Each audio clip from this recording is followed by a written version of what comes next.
ಕಿತ್ತೂರ ರಸ್ತೆಯ ಬಸವನಕಟ್ಟೆ ಸೇತುವೆ ಬಳಿ ನವಜಾತ ಶಿಶು ಬಿಟ್ಟು ಹೋದ ಘಟನೆ ನಡೆದಿದೆ. ಸಮಯಕ್ಕೆ ಸರಿಯಾಗಿ ಶಿಶುವಿನ ಅಳುವಿನ ಶಬ್ದವನ್ನು ಗಮನಿಸಿ ರಕ್ಷಣೆ ಮಾಡಿದ ಕಿತ್ತೂರಿನ ಗ್ರಾಮಸ್ಥರ ಕಾರ್ಯಕ್ಕೆ ಸಾರ್ವಜನಿಕರಿಂದ ಮೆಚ್ಚುಗೆ ವ್ಯಕ್ತವಾಗಿದೆ.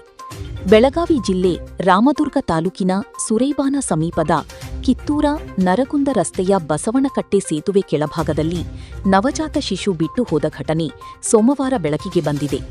ಕಿತ್ತೂರಿನ ಗ್ರಾಮಸ್ಥರು ಬೆಳಗಿನ ವೇಳೆ ಸೇತುವೆ ಸಮೀಪ ತೆರಳಿದ್ದಾಗ ಮಗುವಿನ ಅಳುವಿನ ಶಬ್ದ ಕೇಳಿಬಂದಿದೆ. ಅನುಮಾನಗೊಂಡ ಅವರು ಶಬ್ದ ಬಂದ ದಿಕ್ಕಿನಲ್ಲಿ ತೆರಳಿ ಪರಿಶೀಲಿಸಿದಾಗ ಸೇತುವೆಯ ಕೆಳಭಾಗದಲ್ಲಿ ನವಜಾತ ಶಿಶು ಬಿದ್ದಿರುವುದು ಕಂಡುಬಂದಿದೆ.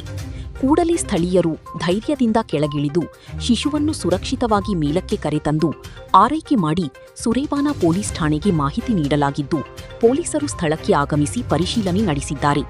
ನಂತರ ಆ ಮಗುವನ್ನು ಸವದತ್ತಿ ತಾಲೂಕಾ ಆಸ್ಪತ್ರೆಗೆ ಆಶಾ ಹಾಗೂ ಅಂಗನವಾಡಿ ಕಾರ್ಯಕರ್ತೆಯರು 108 ಆಂಬ್ಯುಲೆನ್ಸ್ ವಾಹನದಲ್ಲಿ ಸಿಬ್ಬಂದಿಯ ಸಹಾಯದಿಂದ ಶಿಶುವನ್ನು ವೈದ್ಯಕೀಯ ಪರೀಕ್ಷೆ ಹಾಗೂ ಚಿಕಿತ್ಸೆಗೆ ಆಸ್ಪತ್ರೆಗೆ ರವಾನಿಸಲಾಗಿದೆ. ಪೊಲೀಸರ ಪ್ರಾಥಮಿಕ ತನಿಖೆಯ ಪ್ರಕಾರ ಶಿಶುವಿಗೆ ಜನ್ಮ ನೀಡಿದ ತಾಯಿಯೇ ಯಾವುದೋ ಕಾರಣದಿಂದ ಸೇತುವೆ ಕೆಳಭಾಗದಲ್ಲಿ ಬಿಟ್ಟು ಹೋಗಿರುವ ಶಂಕೆ ವ್ಯಕ್ತವಾಗಿದೆ. ಆದರೆ ಈ ಕುರಿತು ಇನ್ನೂ ಯಾವುದೇ ಅಧಿಕೃತ ದೃಢೀಕರಣ ಲಭ್ಯವಾಗಿಲ್ಲ.